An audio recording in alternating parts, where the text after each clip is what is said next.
Isaiah is the son of Zeus. He helped fight the Titans, forcing them into a truce. He was the warrior of the gods, though some would say he was rather quite odd. One of his greatest battle was against the mighty Thor. The Norse feared Ragnarok, and soon the blood began to pour. They sought to sacrifice many. After not long, few were left, if any. Odin was their god, giving the order, and Zeus was mad. The Olympians didn't want innocents killed. It made them rather sad. So Isaiah was sent to the mountain of Himinjorg. That is when he saw that Thor had made it into a morgue. Thor summoned his hammer and looked at his foe, as he said, "Stay and help, or you better go." Isaiah's eyes darted around until he spoke. "Why did you kill all of these young folks?" Thor spoke again. "It must be done. The end is near. They foresaw the blackening sun."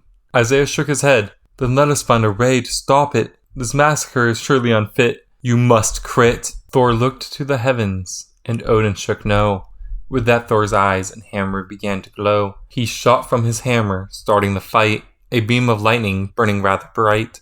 It shot into Isaiah, who fell, filled with pain. Then he absorbed the lightning, and his power he did regain. Thor tried to push more power into the bolt, but he started to strain, and the onslaught did halt. Isaiah grinned, and then summoned his blade. With a single swing, Thor had been slayed. Odin then appeared with fiery eyes. He looked at Isaiah as lightning filled the skies. It shot into Odin, making him stumble. Then Isaiah did swing, and with that he beheaded the Norse king. Then the entire Norse army began to attack. As the battle raged on, the sun turned to black. Everyone then went still, as they all felt a great chill. The ground cracked, and arose a great beast. On their souls it sought to feast. The Norse army then turned to run, but it was too late. The beast had already run. He grabbed the ones who fled, and then they were all dead. Isaiah and the Norse gods then turned to the beast. They then charged it from the east.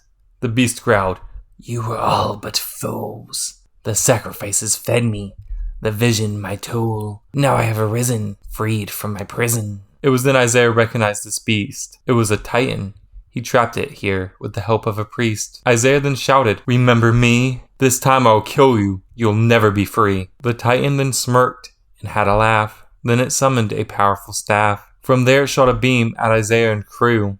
Isaiah quickly summoned a tornado, and away they all flew. Isaiah looked at the Norse gods who remained: Frigg, Balder, Loki, Freya, Freyr, Heimdall, Hel, Vidar, and Vale. He saw as their faces began to turn pale. They looked at him with faces that pained. "We are dying now. We know not why. He led us astray. Now we know we will die." Isaiah then shook his head and gave a great speech. He then talked to them all, as if he did preach. They rallied behind him, though really quite weak. Isaiah told them to surround him, as Isaiah did sneak. The Norse gods then started their great attack. The earth below them began to crack. Their power was mighty, despite how they drained. Isaiah was focused as he released all the power he contained. He read a spell to devastating effect. His eyes filled with rage as the Titan it wrecked.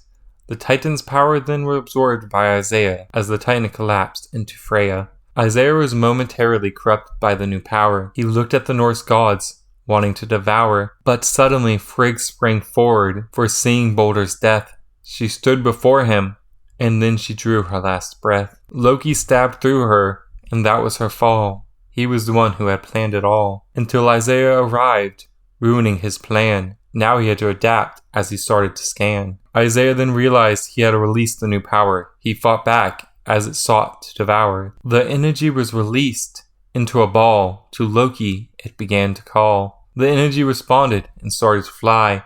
To him it flew, re-blackening the sky. Isaiah thought fast and threw Balder's spear.